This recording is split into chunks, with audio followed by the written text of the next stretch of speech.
Este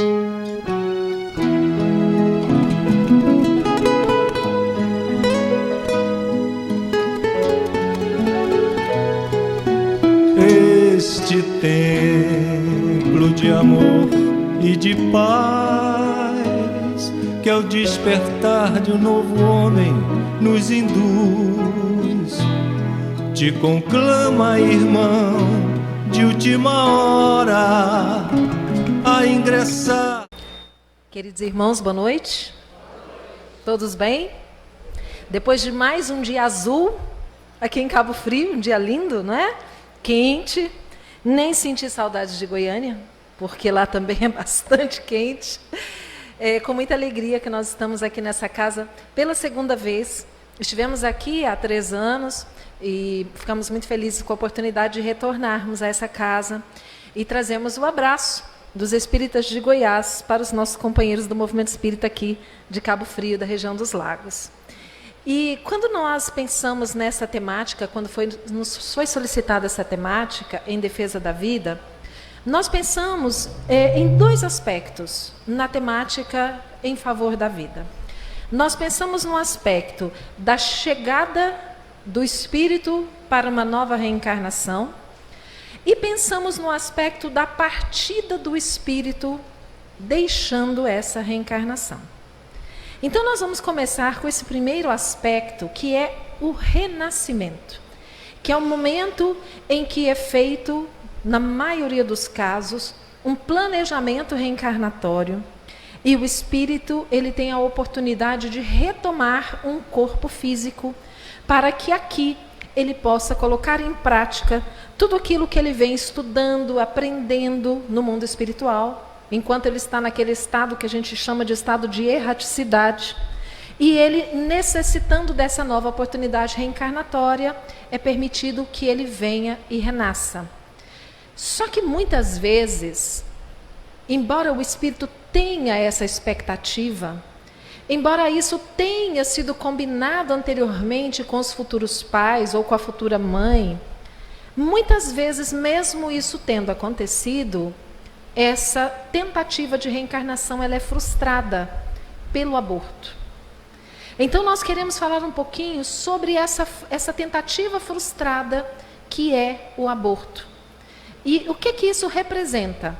Então nós vamos pensar em 2 aspectos, nos aspectos físicos e nos aspectos espirituais dessa questão.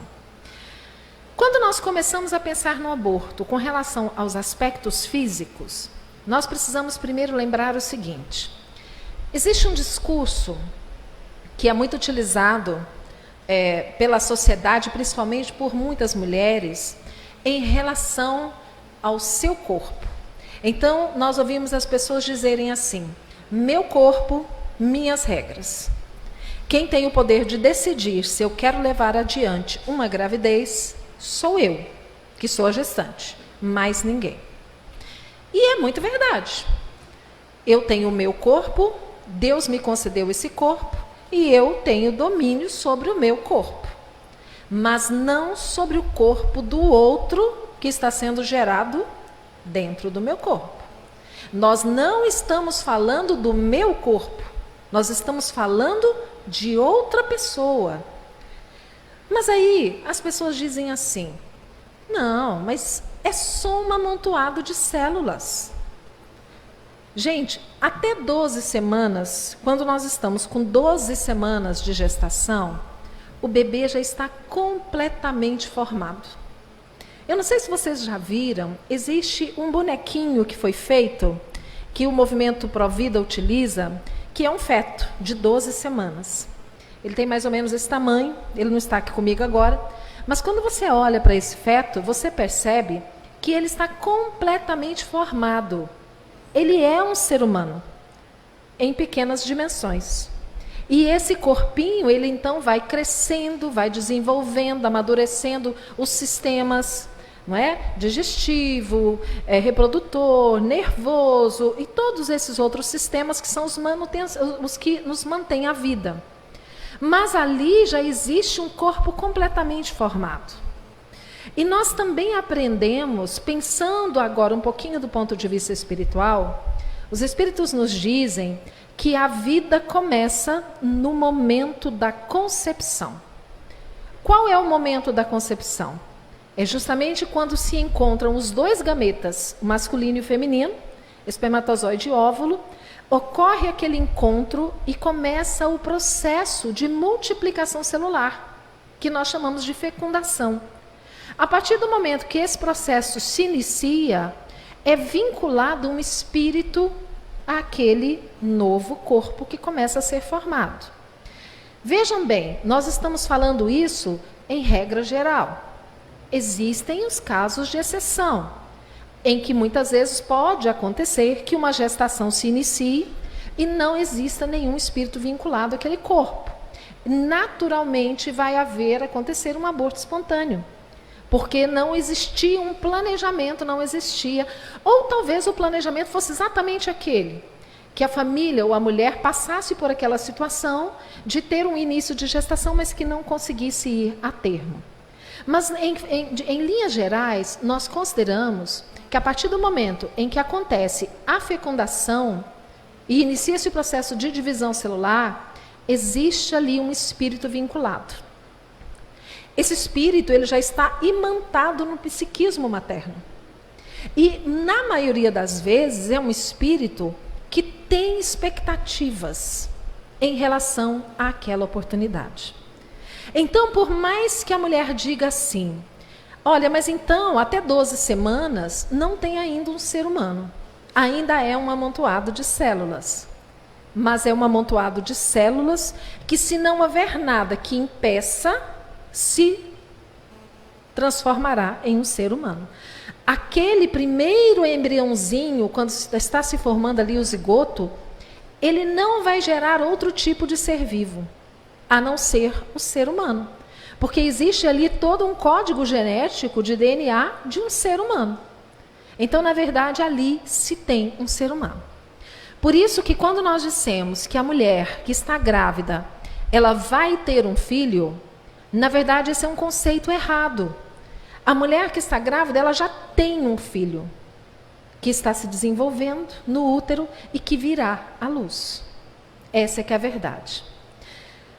É muito bom que a gente deixe claro que quando nós tratamos desse tipo de tema, nós não podemos nos esquecer que a nossa intenção não é condenar, não é atirar pedras em mulheres que já possam ter praticado o aborto. Até mesmo porque nós sabemos que não existe nada, nenhum tipo de erro que nós façamos que afaste a misericórdia de Deus da nossa vida. Então Deus, ele não nos abandona nunca, por mais que nós erremos. Ele usa-se de uma pedagogia, de uma lei chamada ação e reação, para o nosso aprendizado. Mas Deus está o tempo inteiro conosco, nos dando oportunidades de refazermos o erro. Então, se eu de repente, por algum motivo na minha vida, em algum momento, eu cometi o aborto, eu preciso levantar a cabeça. Não adianta sentimento de culpa, de remorso, de achar que eu não tenho salvação. Não é por aí. Eu preciso levantar a cabeça e pensar, o que eu posso fazer agora para corrigir o meu erro?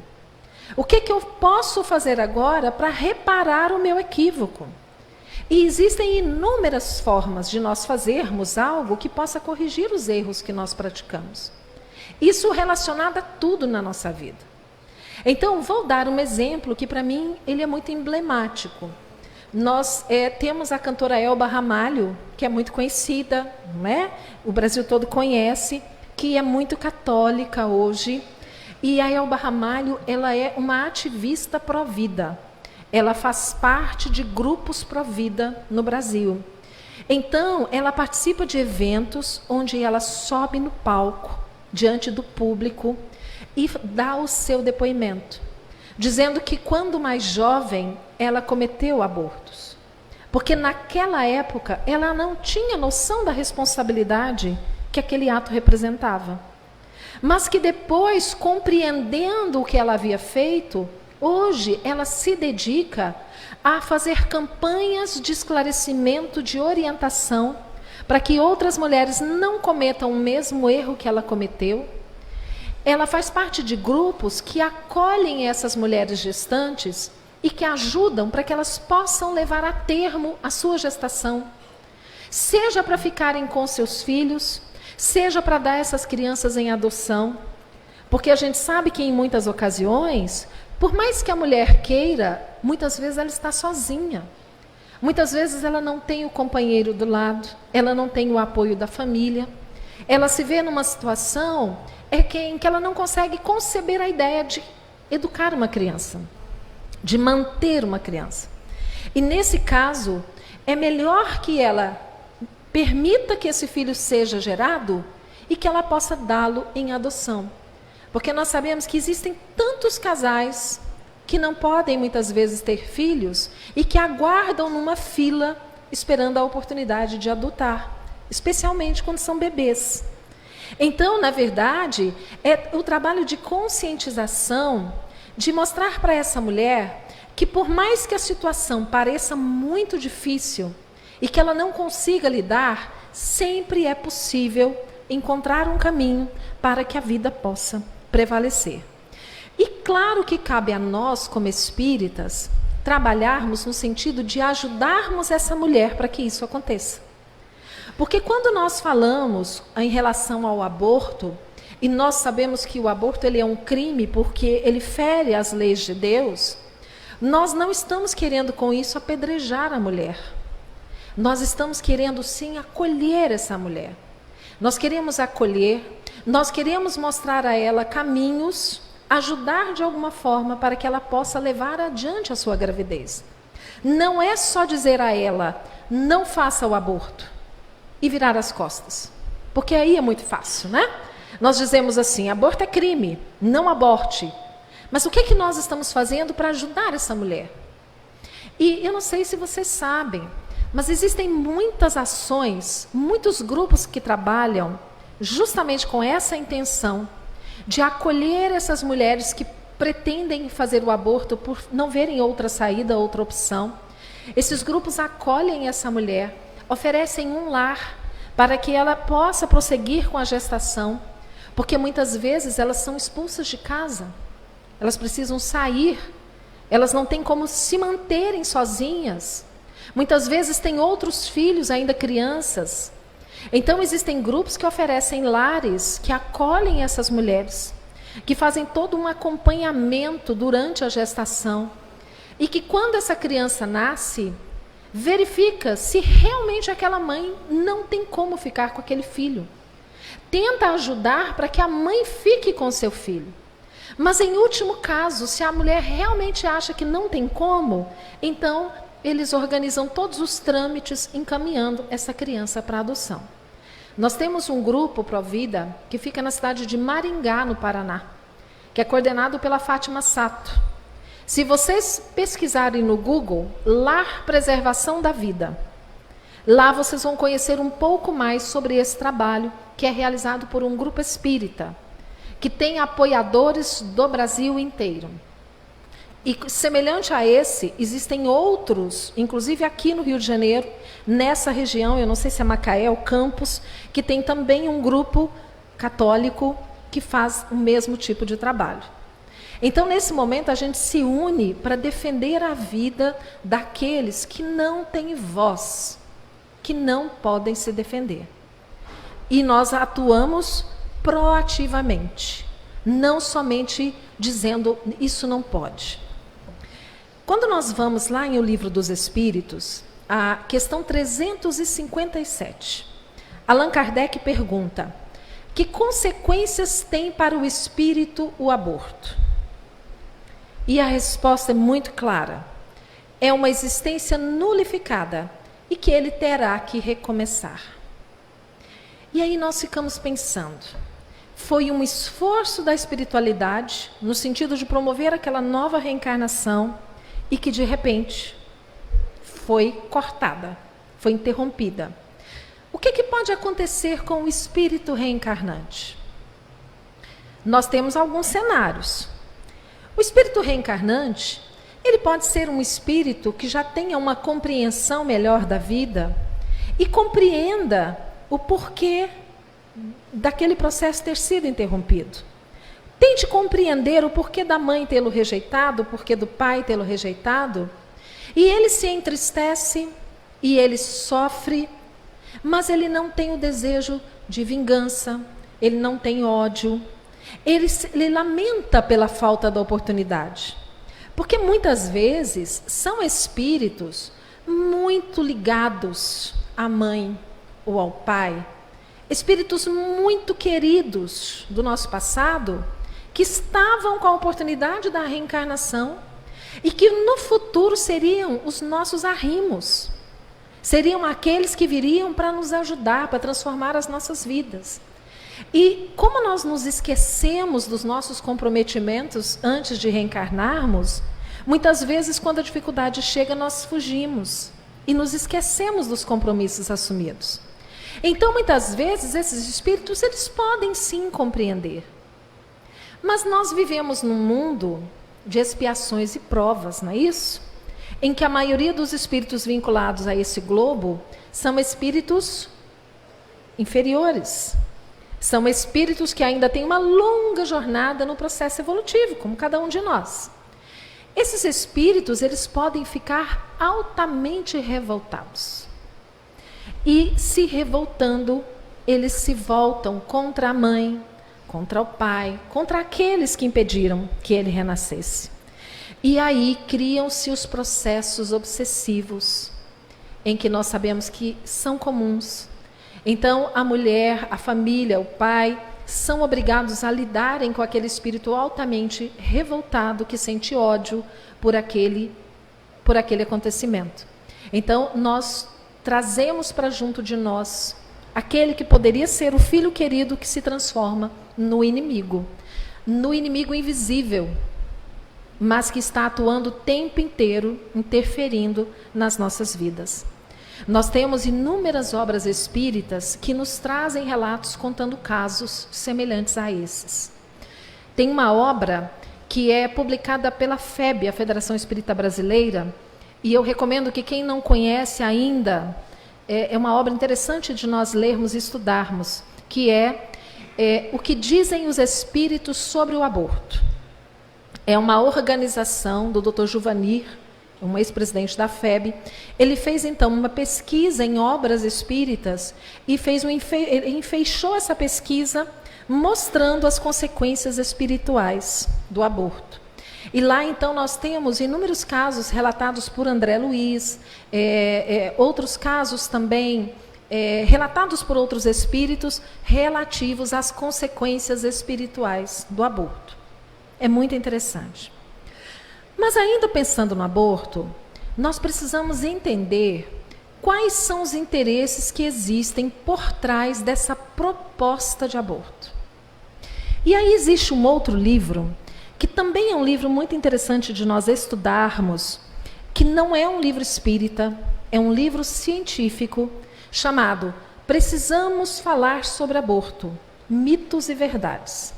É um livro organizado por um psicólogo chamado Marlon de Rosa. Ele tem diversos autores, que são médicos, cientistas, e eles fizeram uma análise histórica mostrando como é que surgiram as primeiras ideias que defendem a legalização do aborto no mundo. E quais são os interesses que existem por trás dessas ideias? Por que se defende que se legalize o aborto? Muitas vezes o discurso é um discurso perigoso. Especialmente, meus irmãos, quando nós estamos no movimento espírita. Porque nós que somos espíritas, nós não temos nenhuma dúvida de que o aborto é crime e não deve ser praticado. Mas quando eu digo que, embora seja contra o aborto, eu defendo a legalização do aborto, porque legalizando nós estamos protegendo, o número de casos diminui, e aí apresentam dados estatísticos dizendo assim, nos países onde o aborto foi legalizado, o número de casos reduziu. Qual tem que ser a nossa ação nesse caso? É dizer assim, deixa eu ver esse dado estatístico aí. Deixa eu ver quem é que está apresentando para nós esse resultado aqui. Aí nós vamos encontrar que são grandes fundações financiadas por muito dinheiro de países de primeiro mundo, né, dos chamados países desenvolvidos, cuja intenção por trás do aborto é o controle populacional, principalmente de países pobres. Os interesses são financeiros, porque existe toda uma indústria envolvida na questão do aborto. Então, esse livro, ele vai nos mostrando as falácias, as mentiras que são contadas por essas organizações que não usam o termo aborto, usam saúde reprodutiva da mulher. Quando você lê alguma coisa que defenda a saúde reprodutiva da mulher, entre parênteses, aborto. Porque eles sabem que se eles disserem abertamente a palavra aborto, isso nos choca. Porque nós sabemos que é a interrupção de uma vida. Então, esse livro, Precisamos Falar sobre Aborto, Mitos e Verdades, ele nos mostra as grandes organizações e fundações que trabalham pelo mundo, especialmente nos países pobres, para que os seus governos liberem, legalizem a prática do aborto. E aí eles trazem os dados estatísticos oficiais dos países onde o aborto é legalizado. E o que nós observamos com esses dados oficiais? Que o aborto se torna um método contraceptivo. Que o número de casos que antes nós imaginamos que era subnotificado, mas que na verdade nós sabemos que eles são superdimensionados, porque vocês concordam que num país onde aborto é crime, nós não temos como dimensionar a quantidade de abortos que acontecem? Nós podemos imaginar, nós podemos deduzir, baseado no número de atendimentos por complicações de aborto que chegam ao SUS. Muitas dessas complicações não são provenientes de abortos provocados, são de abortos espontâneos. Então, na verdade, quando se avalia as informações, percebe-se que o número ele aumenta assustadoramente. E mais, o primeiro passo é legalizar o aborto, ou descriminalizar, como se diz no Brasil.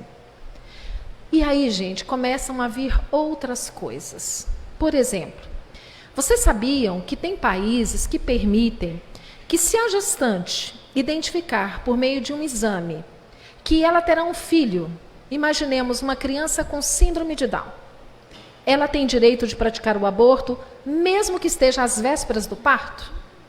9 meses de gestação, a mãe descobre que o seu bebê é portador da síndrome de Down. E aí o casal diz assim: não, eu não quero um filho com defeito. Aí a mãe descobre que o bebê, ele vai nascer com lábio leporino.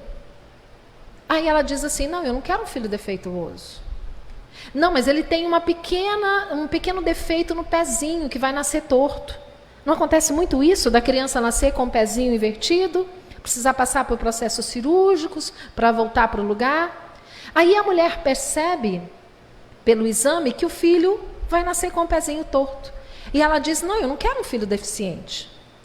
Então isso se chama eugenia. Nós vamos selecionar somente os bebês perfeitinhos para nascerem.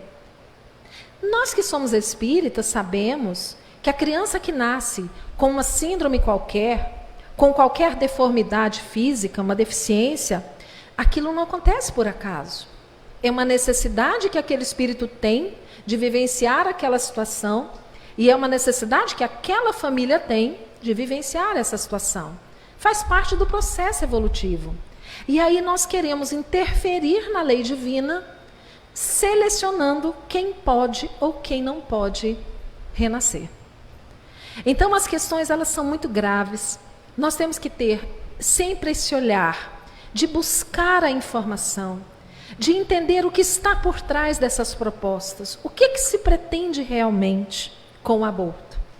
E nesse livro da FEB, O que Dizem os Espíritos sobre um Aborto, tem um relato de um caso lá que é muito interessante. Fala a história de uma mulher que é uma médica e ela é casada e o marido sofre um grave acidente e fica paraplégico.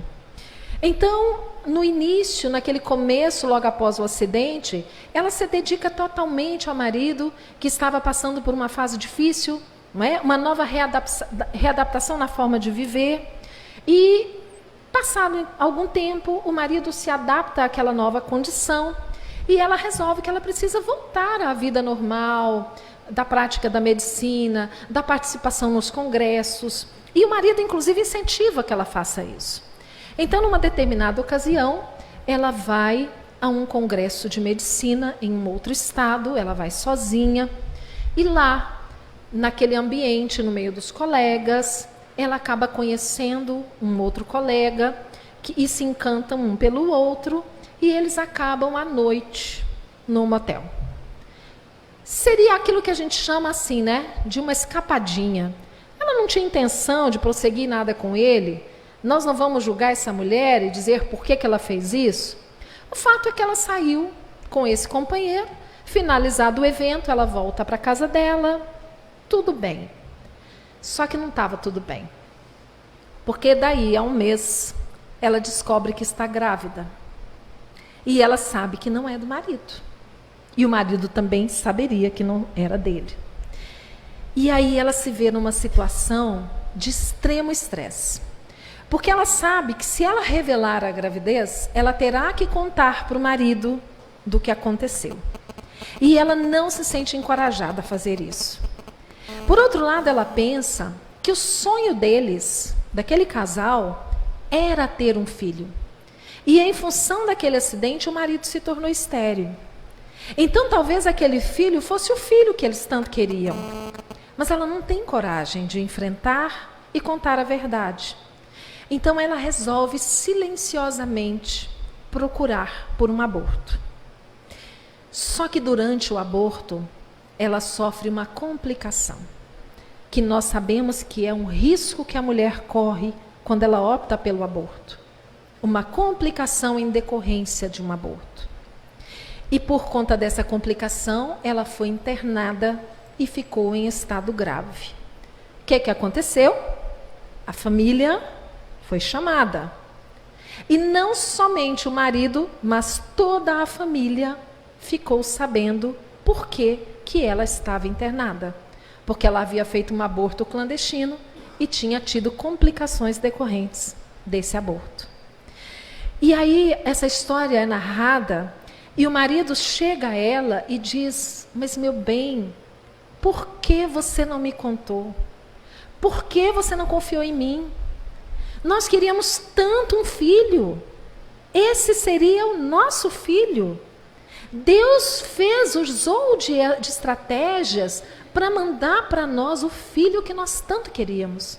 Por que você não confiou em mim? Então nós imaginamos que muitas vezes, por estar sob pressão, a mulher ela não consegue enxergar as saídas. E muitas vezes essa mulher chega na nossa casa espírita pelo atendimento fraterno, buscando a nossa ajuda e a nossa orientação. Então, pensando novamente neste caso do aborto, a única justificativa para o aborto é quando a gestação coloca em risco a vida da mulher. Não sendo esse caso, é melhor não fazer. E se já fez, levante a cabeça, siga em frente, vá trabalhar em benefício do próximo. Porque o amor cobre a multidão dos pecados. E é amando que nós vamos nos reabilitar. Esse é um caso grave, é um caso que nos preocupa. Mas existe um outro caso que também é muito preocupante e que acontece silenciosamente. Nós não temos noção da dimensão da gravidade do problema, que é quando nós decidimos interromper a vida pelas portas do suicídio. E eu não sei se vocês sabem, normalmente a gente não ouve muito falar em suicídio, não é isso? A gente não ouve muito, não dá na televisão. Normalmente, às vezes, você fica sabendo de alguém por meio do outro, mas a gente não tem muita notícia de que as pessoas estão cometendo suicídio. Mas existem dados, pesquisas que são reveladas, que são verdadeiramente alarmantes. Nós tivemos aqui em Cabo Frio, no ano passado, no mês de setembro, um evento de valorização da vida. Penso que muitos de vocês devem ter participado. Eu deveria estar aqui naquele evento, mas tive um problema familiar, não pude vir. Nós temos um grupo composto por mim, Hélio Ribeiro, Carmen Silveira, aqui de Cabo Frio, e Felipe Menezes, do Amapá. Então, nós realizamos esse evento em várias partes do Brasil, em torno da obra Memórias de um Suicida, falando sobre essa questão, essa temática do suicídio. Quando o Hélio fez o convite pela primeira vez para eu participar deste evento, eu fui, então, estudar um pouco mais sobre o tema. E eu peguei aquele livro do André Trigueiro, Viver é a Melhor Opção. Quem aqui conhece esse livro? Alguém já leu? Viver é a Melhor Opção, do André Trigueiro. Eu confesso para vocês que eu fiquei muito assustada quando eu tive acesso às informações que aquele livro nos traz. Porque aquele livro nos diz que, segundo os dados estatísticos, a cada 40 segundos uma pessoa se mata no mundo. Já pensaram o que é isso? Enquanto nós estamos aqui conversando, quantas pessoas no mundo estão cometendo suicídio? E mais, a cada 3 segundos, uma pessoa tenta se matar. Gente, é muita coisa, não é? É muita coisa. E aí tem a informação assim: no Brasil, o suicídio mata uma pessoa por hora, mesmo tempo em que outras 3 pessoas tentam se matar. A cada hora no Brasil, uma pessoa se mata e 3 outras tentam se matar. E aí a gente pensa assim, mas por que nós não sabemos disso? Como é que está acontecendo e nós não temos esse conhecimento? Olha só, existe um documento chamado Mapa da Violência 2014, os Jovens do Brasil. Nesse documento, que foi elaborado por um pesquisador, o Júlio Jacobo, ele traz dados oficiais do Ministério da Saúde entre 2002 e 2012. Então, vejam bem, um período de 11 anos, né? 2002 até 2012. Nesse período, ele encontrou o seguinte, que a taxa de crescimento da população no Brasil ficou em torno de 11%. Então, a nossa população cresceu 11%. A taxa de crescimento do suicídio cresceu 33,6%. O aumento dos homicídios, 2,1%. E mortos em acidentes de trânsito, 24,5%. Perceberam que o maior índice de mortes nesse período, de crescimento de causas mortes, foi pelo suicídio? Foi o tipo de morte que mais cresceu no Brasil nesse período. Isso, gente, inclusive, indo na contramão do cenário mundial. Porque o que se observa é que na maior parte dos países, o número de suicídios vem diminuindo. O Brasil, embora não seja o campeão em número de suicídios, aqui o processo está sendo inverso. O número de casos está crescendo. E isso é muito preocupante. Vocês se lembram que nós tivemos, há cerca de 3 anos, mais ou menos, um episódio que marcou a nossa sociedade, que foi aquele jogo virtual chamado Baleia Azul, em que os jovens cumpriam uma série de desafios, né, em torno de 50, sendo que o último desafio era cometer o suicídio. Depois, logo em seguida, nós tivemos uma minissérie produzida pela Netflix, que foram os 13 Porquês. E os 13 Porquês, uma minissérie voltada para jovens, adolescentes, e a jovem Hannah, que é a personagem principal, ela grava 13 vídeos dizendo os 13 motivos dela cometer o suicídio. E o último episódio da primeira temporada é justamente quando ela se mata. E aí, o Netflix cometeu um erro grave. Porque existe uma recomendação da Organização Mundial de Saúde que diz que não se deve falar de suicídio a menos que se faça da forma correta. Por que não se deve falar de suicídio? Por que não se deve dizer como que uma pessoa se matou? Não se pode didatizar o suicídio. Porque existe um estudo chamado efeito Werther, que foi identificado ainda no século retrasado, quando o filósofo alemão Goethe lançou um romance, Os Sofrimentos do Jovem Werther. Um romance de Goethe que ficou muito famoso, principalmente na Europa, naquela época. E o personagem principal do livro, o Werther, ele se matava exatamente por uma decepção amorosa, por uma frustração amorosa. E o personagem principal cometia suicídio no livro. O que eles observaram nos meses seguintes ao lançamento do livro? O número de casos de suicídios aumentou e muitas vezes a pessoa cometia suicídio imitando o personagem do livro, da mesma forma como o personagem tinha escolhido se matar. Em alguns casos, a pessoa tinha o livro do lado do corpo. Então percebeu-se que sempre que se noticia muito um caso de suicídio e se dá detalhes de como aconteceu, isso influencia pessoas que já tenham uma ideação suicida a imitarem aquele gesto e se matarem daquela mesma forma. Principalmente se isso acontece com alguém famoso, um personagem de um livro, um artista, um poeta, um escritor. Então eles influenciam para que outras pessoas imitem aquele gesto. Por isso é que nós não ouvimos as notícias sobre suicídio de acordo com o que eles acontecem. Porque a imprensa é orientada a não noticiar casos de suicídio. Mas então como é que a gente faz? Porque nós precisamos falar sobre suicídio para prevenir. Então, o nosso foco ele tem que ser na prevenção. Nós precisamos trabalhar e compreender esse processo, o que acontece, o que pode levar uma pessoa a cometer o suicídio, quais são os sinais que essa pessoa nos dá, para que nós possamos trabalhar preventivamente. Não se deve romantizar o suicídio, como foi o caso de Shakespeare com Romeu e Julieta. Não se deve fazer isso. Não se deve mostrar detalhes de como isso aconteceu. O foco tem que ser sempre na prevenção. É falando das possíveis causas, é dizendo como evitar. E aí, vem orientações muito importantes para nós. Porque existem alguns mitos sobre a questão.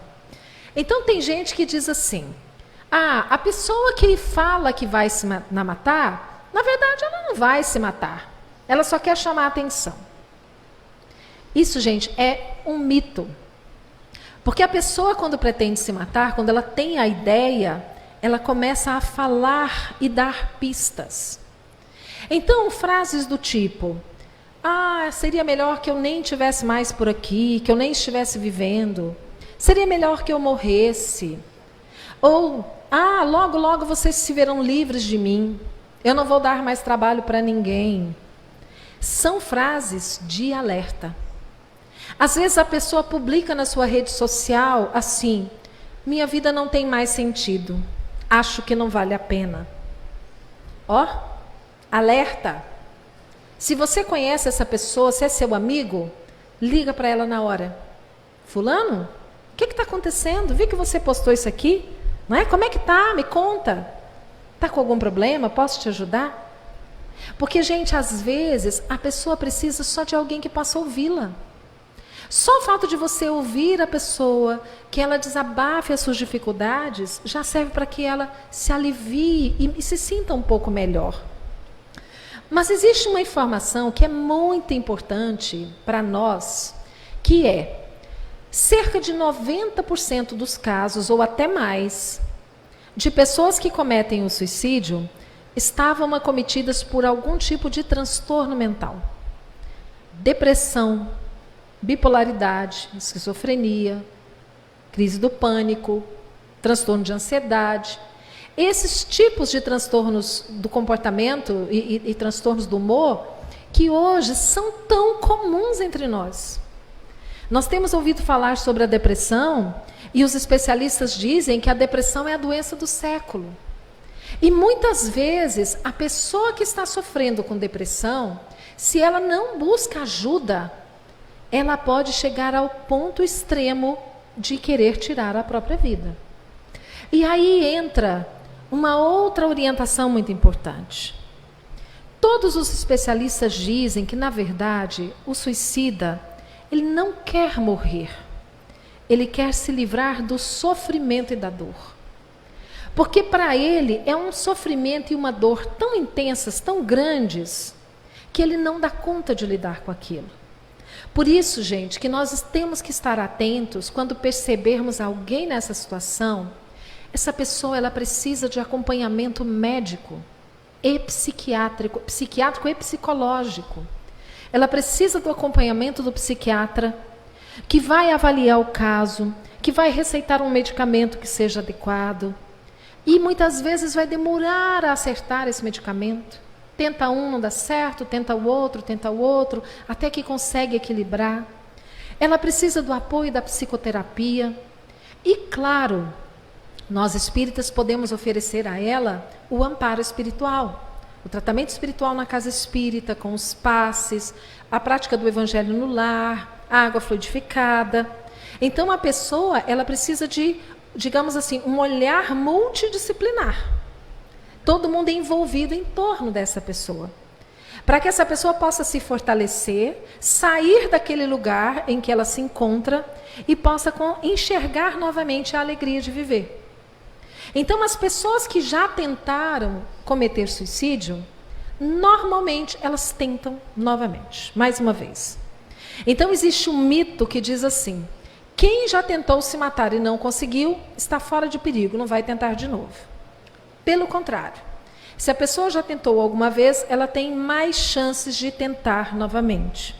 Por isso que o nosso olhar precisa estar muito atento a essas pessoas. Nós tivemos uma oportunidade, num evento, no Centro Espírita Leon Denis, aqui no Rio de Janeiro, em Bento Ribeiro. E a temática era justamente essa. E nós tivemos o depoimento de uma jovem que estava ali e estava acompanhada da mãe. E essa jovem, ela deu um depoimento justamente porque uma outra mãe que estava ali, uma senhora de mais de 70 anos, ela disse que ela estava ali na casa espírita porque ela queria entender o que tinha acontecido com a filha dela, que tinha pouco mais de 50 anos, que era bem casada, segundo o relato da mãe. A minha filha era bem casada, tinha um bom marido, tinha filhos maravilhosos, tinha um bom emprego, um bom salário. Como que eu não percebi que a minha filha estava sofrendo? A mãe se sentia culpada porque não tinha enxergado o que a filha estava passando. Gente, muitas vezes a pessoa esconde. Se nós não estivermos atentos, a pessoa ela tenta esconder e disfarçar, porque para ela é difícil admitir que ela precisa de ajuda. Então, quando essa mãe disse isso, essa jovem de cerca de 30 anos disse a ela: não se sinta culpada, a senhora não tem culpa. Eu digo isso porque a minha mãe que está aqui comigo hoje, a minha mãe também se sentia culpada, porque eu já tentei o suicídio por 3 vezes.